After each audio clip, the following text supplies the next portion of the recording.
언젠가 그 요트를 타고 세계를 일주했다고 하는 어떤 분을 이제 소개를 하는 그 뉴스를 봤어요. 1년 정도 걸렸다고 하는데 남자도 아닌 여자분이 어떻게 그 거친 바다를 그렇게 1년 동안 작은 요트로 그렇게 헤쳐나올 수가 있었을까 하는 생각을 하면서 참 놀랍다는 생각을 했습니다. 여러분, 몇 번이고 죽을 고비가 있지 않았겠습니까? 그 험한 파도, 그리고 장렬한 태양, 그리고 때로는 원하는 시간에 원하는 곳에 도착을 하지 못해서 먹을 것이 떨어질 수도 있고 물이 떨어질 수도 있을 것이고, 아무리 바다 밑에, 배 밑에 바다가 가득할지라도 그 물은 먹을 수가 없는 물이고, 그런 과정을 거쳐서 1년 만에 세계를 한 바퀴 돌았다라고 하는 것을 들으면서 참 대단하다 하는 생각을 했어요. 그러면서 나도 한 번쯤 그려보고 싶다 하는 생각을 하다가 막상 생각만으로도 그 거친 파도, 장렬한 태양, 그 위험한 것을 생각해 보게 되면 아이고, 뭐 그건 그 사람들이 하는 일이지, 이런 생각을 하게 됩니다. 바다만이 아니죠. 가끔 보게 되면 그 산을 오르는 분들이 있어요. 산을 오르는데 그 산을 오르다가 동상에 걸려서 발가락이 잘리기도 하고 손가락이 잘리기도 하고, 그런데도 그 산을 올라가요. 무엇 때문에 그럴까? 우리로서는 이해할 수 없지만 그분들 나름대로는 거기에 대한 어떤 가치가 있는 것이죠. 자기들 나름대로. 그런 가치를 향해서 달려가는 것입니다. 신앙인의 가치는 어떤 것일까? 그 신앙인의 가치로 달려가는 삶은 어떤 것일까? 오늘 말씀을 통해서 특별히 생각을 해보게 돼요. 바울이 오늘 본문제 뒤쪽으로 가보게 되면, 고린도후서 11장 쪽으로 넘어가게 되면 바울이 이런 고백을 합니다. 유대인들에게 40에서 하나 감한매를 5번 맞았으며 3번 태장으로 맞고 1번 돌로 맞고 3번 파선하고 일주일을 깊은 바다에서 지냈으며, 여러 번 여행하면서 강의 위험과 강도의 위험과 동족의 위험과 이방인의 위험과 시내의 위험과 광야의 위험과 바다의 위험과 거짓 형제 중에 위험을 당하고, 또 수고하며 애쓰고 여러 번 자지 못하고 줄이며 목마르고 여러 번 굶고 춥고 헐벗었노라.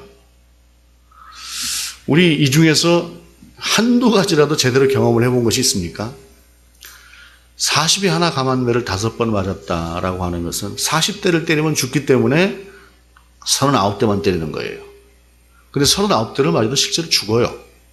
그런 매를 5번 맞았다는 것이죠.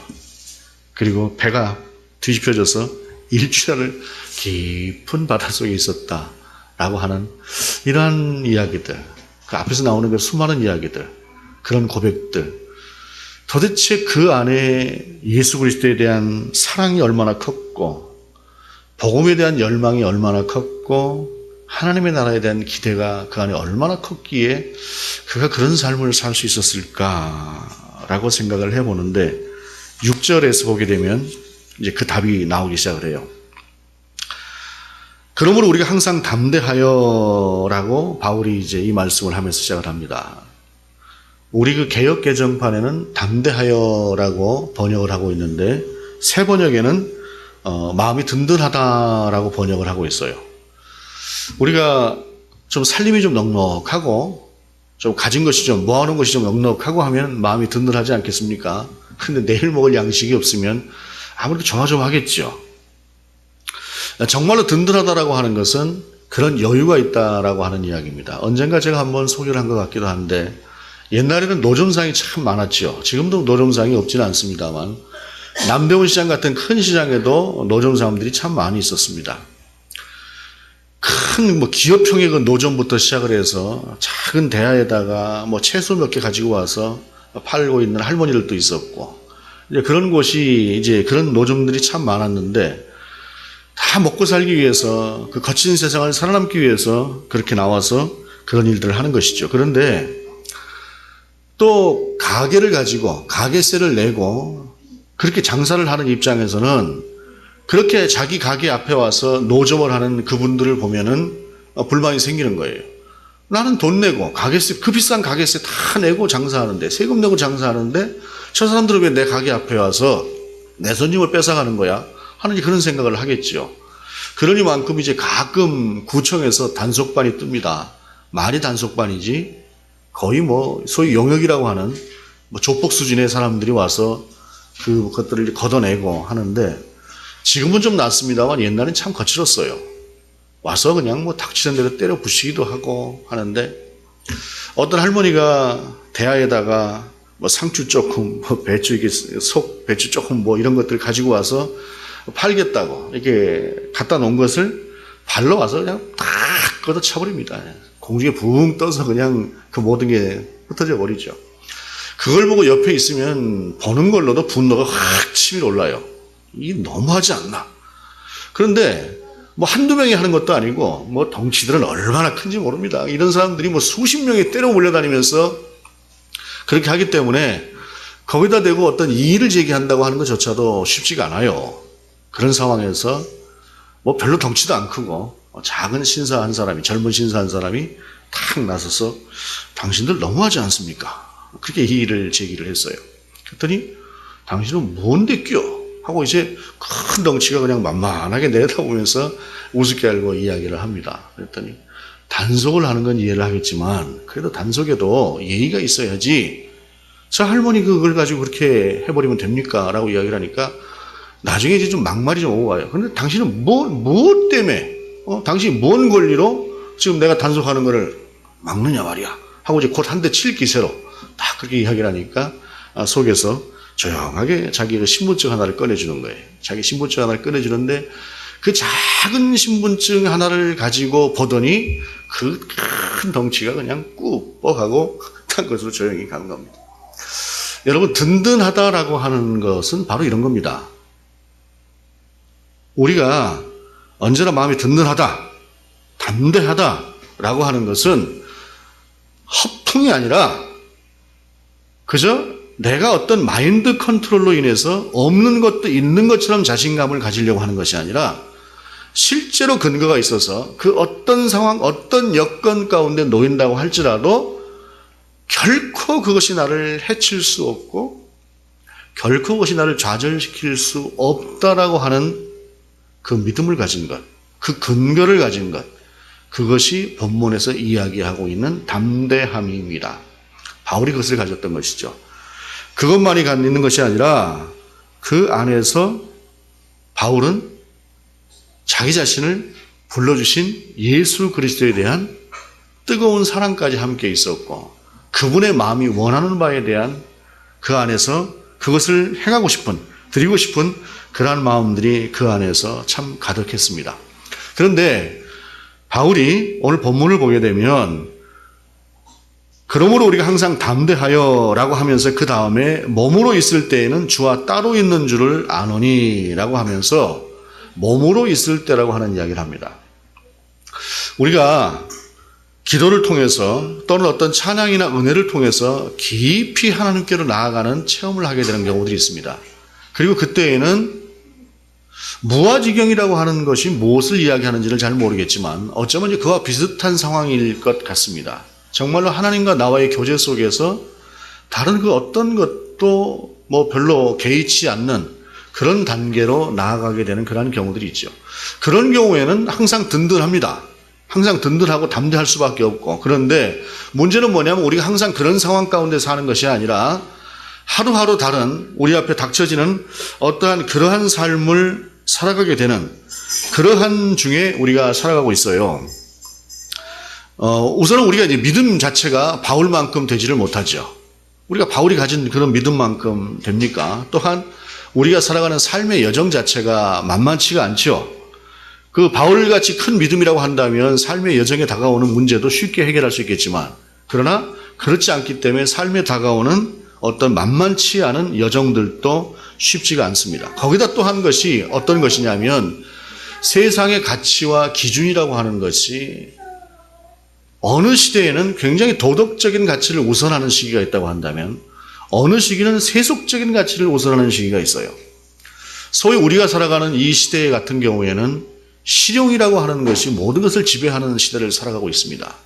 그러다 보니까 우리가 도덕적인 가치를 우선하고 그것이 우선이다 라고 하는 그러한 세대를 살아갈 때에는 신앙에서 말씀하고 있는 어떤 삶이라고 하는 것을 사는 것이 오히려 쉬워요. 그런데 모두가 다 어떤 실용적인 어떤 그러한 삶을 살아가고 있는 이 시대적인 배경 속에서는 우리의 적은 믿음으로 그와 같은 가치를 향해서 나아가는 것이 그렇게 쉽지는 않다라고 하는 사실입니다. 그런데 그런 상황에서 바울은 어떻게 했냐? 7절에 이는 우리가 믿음으로 행하고 보는 것으로 행하지 아니함이로다 라고 하면서 바로 그런 상황 가운데서 믿음이 필요한 것이다. 그래서 그 믿음으로 우리가 살아가는 것이다 라는 것입니다.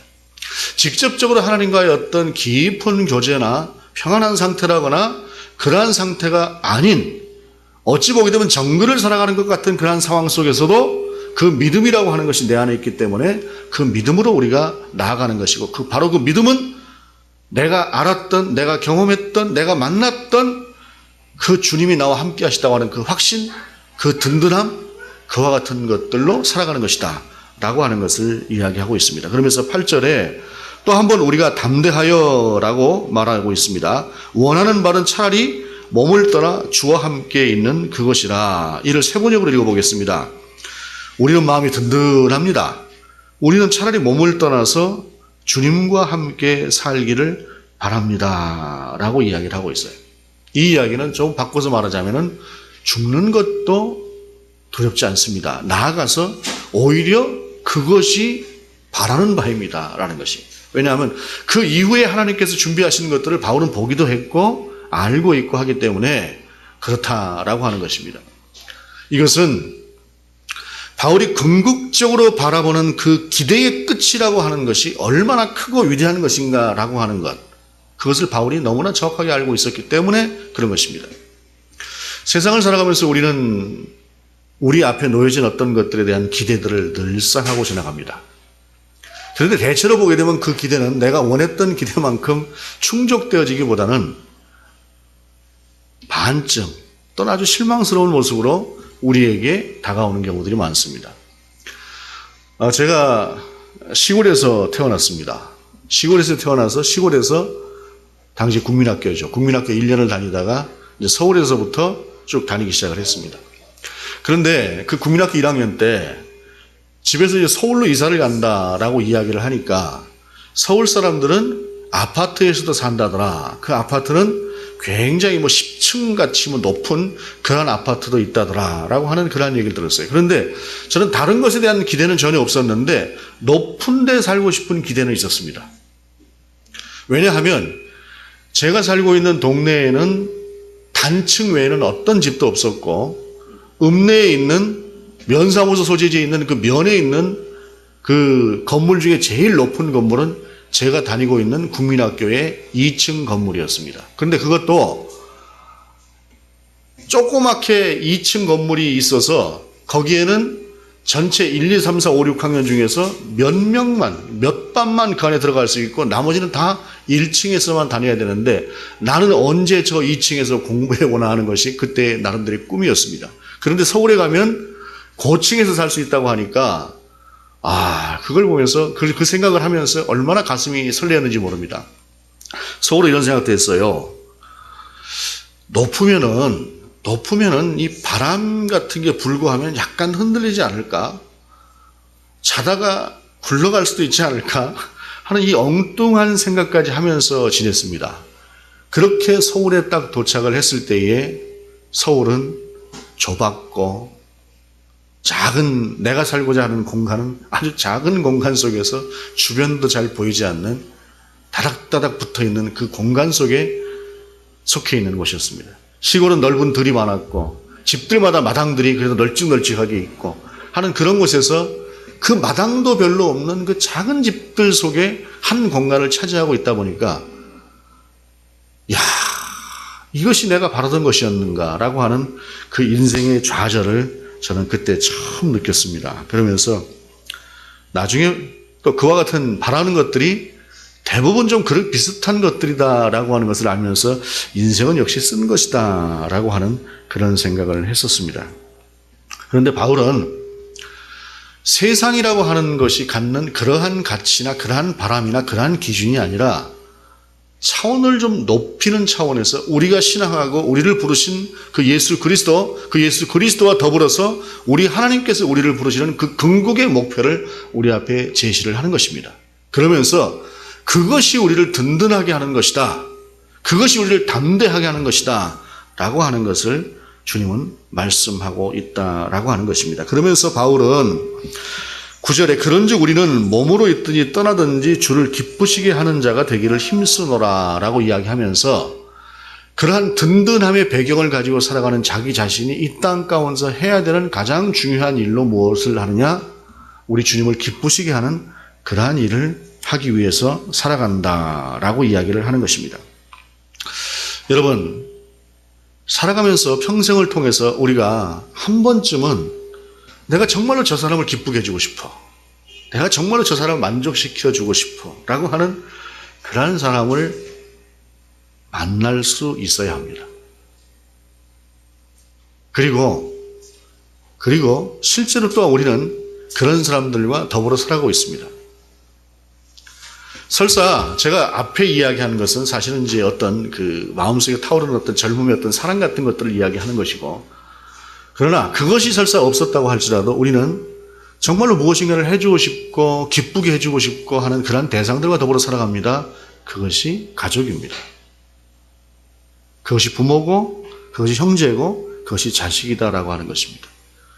그래서 하나님께서는 가정 공동체라고 하는 것에 대해서 그만큼의 가치를 우리 가운데 부여하셨고 최초의 공동체로 가정을 만드셨던 것이기도 하고 그렇습니다. 여러분, 우리가 아웅다웅 살아가면서 때로는 부모 자식이라고 미우지 않겠습니까? 자식도 미울 때는 밉습니다. 아이고 어떻게 저런 것을, 이런 생각이 듭니다. 그러나 거의 대부분은 아들이 기뻐하고 딸이 기뻐하고 하면 그게 내 기쁨이 됩니다. 나는 충분히 누리지 못해도 내 자식에게 뭔가를 주고 그 녀석이 그것을 보고 기뻐하게 되면 그것이 기쁨이 되는 것입니다. 그런데 바울은 이와 같은 기쁨의 수준을 한 단계 뛰어넘는 차원이 다른 그 기쁨을 가지고 살았던 사람이에요. 그것은 자기 자신이 하나님 앞에서 결코 설 수가 없었던 사람임에도 불구하고 자기 자신을 불러주신 그 예수 그리스도의 사랑이 그 안에 너무도 컸던 거예요. 그래서 그분을 위해서 살아간다고 하는 삶, 그리고 자기 자신이 최선을 다해서 한 생명에 전했을 때, 복음을 전했을 때에 나를 부르신 그 주님이 기뻐하신다라고 하는 그 기쁨이 그의 삶 속에서 차고 넘쳤던 거지. 그러니 또 하는 것이죠. 그러니 또 하는 거예요. 여러분, 그 애들 키울 때에 애가 좋아하면 그거 자꾸 해주고 싶습니다. 반대의 개념. 부모님을 향해서도 그래요. 그런데 바울이 오늘 얘기하는 것은 그것을 훨씬 더 뛰어넘는 것이다 라고 하는 것을 말하는 것입니다. 우리 삶 속에서 그런 대상이 많아진다고 한다면 더욱 좋은 것이고, 특별히 하나님을 향해서 우리 안에 그런 마음이 회복되고 있어져야 마땅한 것이다 라고 하는 것입니다. 그만한 사랑이 하나님과 우리와의 사이에 회복될 수 있기를 바랍니다. 또한 10절은 이렇게 말씀하고 있습니다. 이는 우리가 다 반드시 그리스도의 심판대 앞에 나타나게 되어 각각 선악간에 그 몸으로 행한 것을 따라 받으려 함이라 라고 말씀하고 있습니다. 자, 여러분, 바울이 최선을 다해서 그렇게 달려가는 그러한 삶, 거기에는 자기 자신을 불러주신 그 하나님께 대한, 예수 그리스도께 대한 깊은 감사도 넘치는 것이지만, 그러나 오늘 본문 속에서 말씀하시는 심판대라고 하는 것이 분명하게 있다라고 하는 것을 그가 알기 때문에 그렇게 달려갔다라고 하는 사실입니다.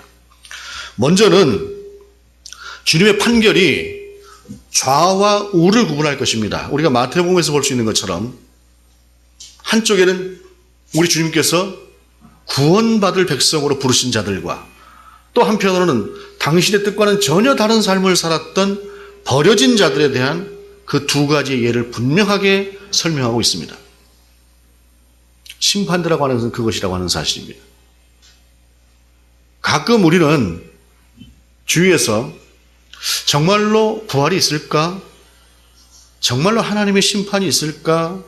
라고 하는 생각을 하고 있는 분들을 볼 때가 있습니다. 어찌 보게 되면은 저와 여러분의 신앙 속에서도 언뜻 그와 같은 것들이 스쳐 지나갈 수도 있습니다. 그런데 여러분, 분명한 것은 저와 여러분이 어느 때인지는 모르겠지만 그 심판대 앞에 선다는 사실입니다.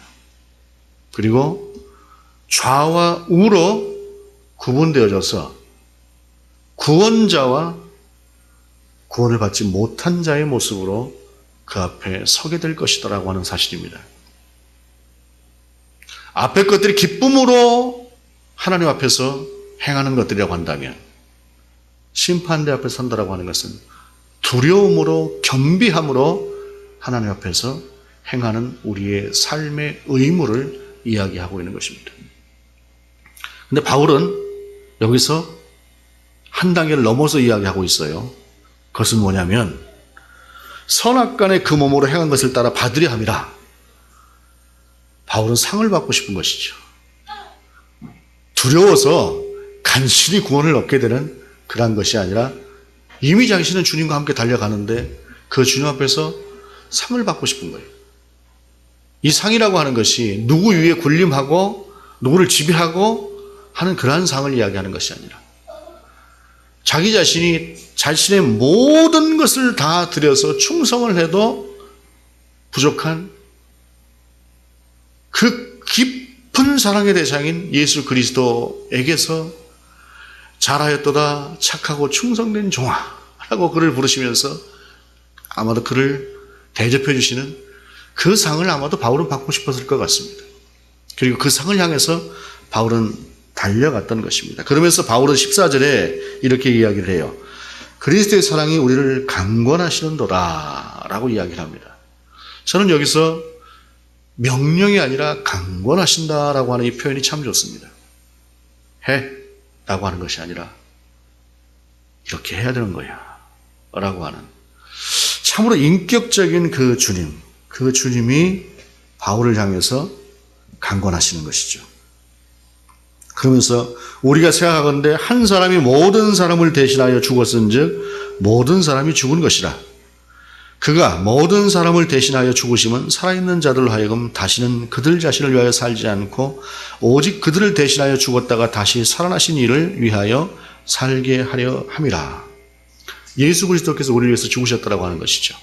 그래서 그 죽으심으로 우리를 부르셨던 그 주님이 원하시는 삶을 살아라 라고 하는 것입니다.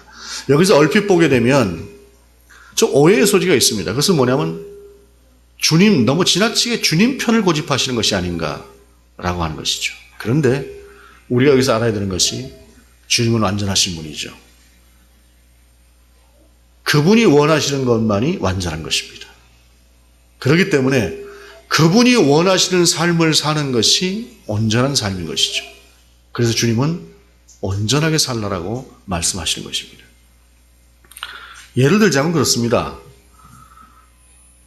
우리가 지금 구약을 쭉 일독해 나가는 과정이 있지 않습니까? 그런데 신명기 같은 곳에 또 이런 곳에 보게 되면은 모세오경 안에 보게 되면은 이런 내용들이 나오죠. 포도밭에 들어가서 실컷 따먹어라. 뭐 실컷이라는 말은 없지만 따먹어라. 그러나 싸가지고 오지는 마라. 보리밭에 가서 밀밭에 가서 따먹을 수는 있다. 따먹어라. 그러나 그것을 챙겨오지는 마라. 왜? 가난하고 없어서 먹을 것이 당장 없는 상태에 가서는 남의 포도원이라도 가서 이스라엘 사람은 자유롭게 따먹을 수 있는 거예요. 최소한의 생존권은 우리 주님께서 보장을 해주는 것이죠. 거기다 또 한 가지 민수기에 보게 되면 땅은 절대로 못 팔게 되어 있습니다. 왜 못 팔게 하는 것일까요? 사람이 가난하면은 땅이라도 잡혀서 해결하려고 하겠죠. 그런데 그 땅이 없으면 그 사람은 삶의 기반이 없어져 버린 것 아니겠습니까? 그렇기 때문에 땅은 절대로 못 팔아요. 설사 팔았다고 할지라도 희년이 되고 나면 반드시 돌려줘야 돼요. 그래서 그 사람이 가지고 있는 최소한의 것은 이 악한 세상 속에서 빼들려고 하는 세상 속에서 그래도 가지고 살도록 하셨던 것이 우리 하나님의 사랑입니다. 하나님께서 만드신 세상의 모든 돌아가는 것은 하나님의 이기적인 것이 아니라 더불어 함께 서로 사랑하고 나누고 그런 관계 속에서 살아가라고 하는 것입니다. 그렇기 때문에 그 모든 것이 집합되어 있는 우리 주님의 명령, 그 명령 안에서 살아가는 것이 가장 옳은 것이기 때문에 바로 그 주님을 기쁘시게 하는 삶을 살아라. 그리고 그것을 명령이 아닌 강권으로 바울은 표현하고 있습니다. 그러면서 바울은 17절에 그런즉 누구든지 그리스도 안에 있으면 새로운 피조물이라 이전 것은 지나갔으니 보라 새 것이 되었도다 라고 하면서 우리가 어떤 존재인가라고 하는 것에 대해서 이야기합니다. 바로 앞에 있는 것을 위해서 이야기하는 것이죠. 그 중에 하나 16절 그러므로 우리가 이제부터는 어떤 사람도 육신을 따라 알지 아니하노라 비록 우리가 그리스도도 육신을 따라 알았으나 이제부터는 그같이 알지 아니하노라. 겉으로 보이는 것을 가지고 판단하지 말자는 것이죠. 한 사람 자체를 소중하게 여기고 그 사람과 더불어서 서로가 귀하게 여기는 그러한 삶, 우리 주님께서 기뻐하시는 그러한 삶을 살아드리는 그러한 삶을 바울은 이야기하고 있는 것입니다. 지난주 말씀 제목이 추방된 낙원 그 이후라고 하는 제목이었죠. 우리가 낙원에서 추방된 이후에 하나님과 우리와의 관계는 예수 그리스도로 인해서 회복이 되었습니다. 그러나 우리는 낙원으로 들어가 있지는 못합니다. 완전하신 낙원을 향해서 다가가고 있는 것이죠. 그런 우리의 삶의 여정 가운데 때로는 여러 가지의 우리의 마음을 괴롭게 하는 요인들, 그런 것들이 적지 않을 수밖에 없습니다.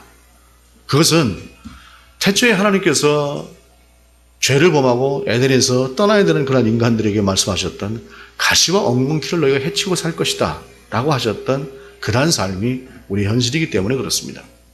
그러나 그 속에서 분명한 것은 하나님은 우리를 선한 계획을 두고 인도하신다라고 하는 사실입니다.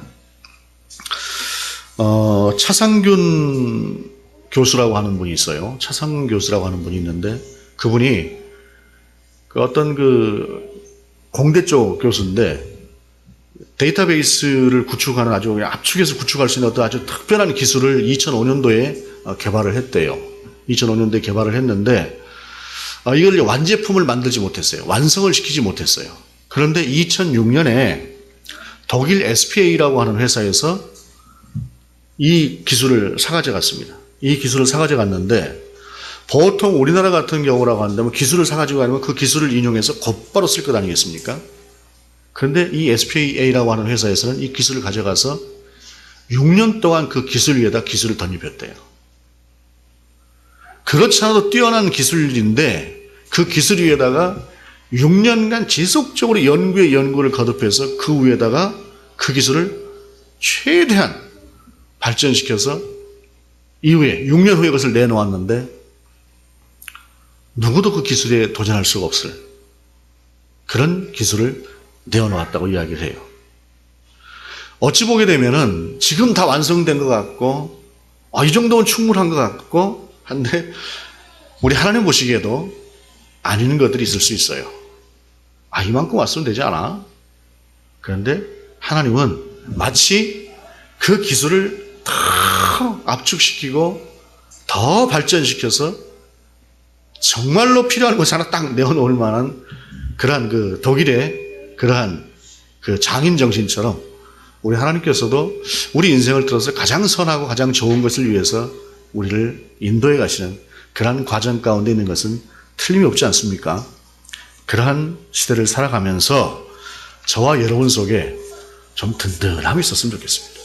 우리 주님과 함께하는 그 든든함, 그 담대함, 그 지갑에 돈 좀 몇 푼 있다고 든든한 것과는 좀 차원이 다른 우리 주님과 함께하는 그 든든함, 그 담대함이 저와 여러분 속에서 좀 넘침으로 말미암아 우리가 살아가는 이 세상 속에서 저와 여러분의 신앙의 누림도, 삶의 누림도 좀 그만큼 좀 커졌으면 좋겠다 하는 생각을 합니다. 우리 하나님 앞에서 그렇게 세워져가는 저와 여러분 될 수 있기를 바랍니다. 기도하시겠습니다. 주님, 우리가 정말로 주님의 은혜 가운데 살아갈진데 주님과 함께하는 그 든든함, 그 담대함을 우리의 삶 속에서 누리고 살아가게 하시옵소서.